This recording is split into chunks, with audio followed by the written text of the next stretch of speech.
Today is day 24 of our 100 Days, 100 Laser Products Challenge, and today we're going to make a flat piece of MDF bend around a curve. Yep, MDF, the material that normally has the flexibility of a kitchen table. We're making this simple glasses case, and I adapted the design specifically so that even a beginner can make it. It doesn't use much material, it doesn't take forever to assemble, and at the end, you actually have a finished product that you could personalize and sell. Basically, one of those rare laser projects where you don't need 47 layers, 3 hours of assembly, and emotional support just to finish it. But the most interesting part of this project is right here. This pattern is called a living hinge, and it's what allows a completely rigid sheet of MDF to suddenly become flexible enough to wrap around the case. I'll show you exactly how it works in a minute. And as always, the complete file for this project is totally free through the link in the description. All I ask in return is that you hit the like button. Free file for 1 click. I think that's a pretty fair business deal. Now let's make it. For this case, I'm using 3mm MDF. If you've been following the series, you already know I use 3mm MDF quite a lot. For products like boxes and cases, it's reliable, stable, inexpensive, easy to cut, and once the design is adjusted properly, everything fits together really nicely. So we place the MDF into the machine, send the file to the laser, and let it do its thing. And I've probably said this way too many times during this challenge, but I still enjoy watching this part. You start with one completely flat sheet, the laser starts moving around, and a few minutes later, you suddenly have all the pieces for an actual product. More importantly, hopefully a product somebody is willing to pay for. For this version, I already know I'm going to paint the entire case after assembly, so I'm not going to obsess too much about the appearance of every cut edge. They still need to cut properly, obviously, but since everything will be covered with paint later, this isn't one of those projects where the raw edge is part of the final look.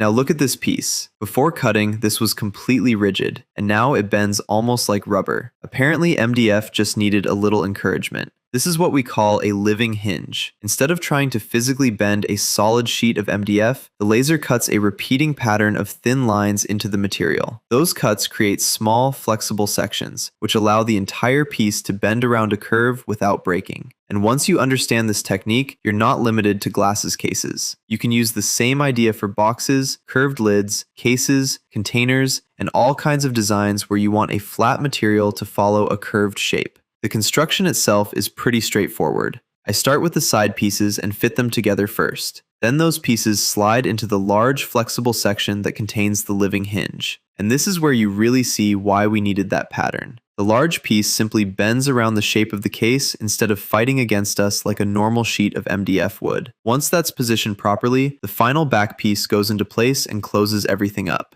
You could rely on the friction fit if your tabs are adjusted really well, but for this project, I'd personally add a little super glue. It takes a few seconds, costs almost nothing, and makes sure the case stays solid permanently. After all, somebody's glasses are eventually going inside this thing, so this probably isn't the best project to test how much faith we have in friction fit. Once the glue grabs, the entire case is assembled. And honestly, even in raw MDF, I think it already looks pretty good. But for this version, I want to give it a completely different finish. I'm going to use silver metallic spray paint. Whenever I'm spraying something like this, I prefer several light coats instead of trying to completely cover everything with one heavy coat. A heavy coat can run, collect in the details, and generally make the finish look worse. A few lighter coats give you much more control. So I spray the first light coat, give it some time to settle, then come back with another one until I'm happy with the coverage. Once everything is completely dry, this is what we end up with. What I like about this product from a sales perspective is how easy it is to personalize. You can add a name, initials, a date, or a short message and immediately turn the same basic design into a custom gift. That means you don't need to create a completely new product for every customer. You can keep the same case, change the engraving, and sell it for different occasions like birthdays, Mother's Day, Father's Day, or even as a gift for someone getting their first pair of glasses. That also makes production much easier if you start getting multiple orders. You make the same product again and again and only change the personalization. So even though this is a very simple beginner project, it has a clear selling angle and teaches you a useful technique at the same time. If you've never tried a living hinge before, download the free file from the description and give it a try. That's day 24 of 100 Days, 100 Laser Products. 76 products to go. I'll see you tomorrow for day 25.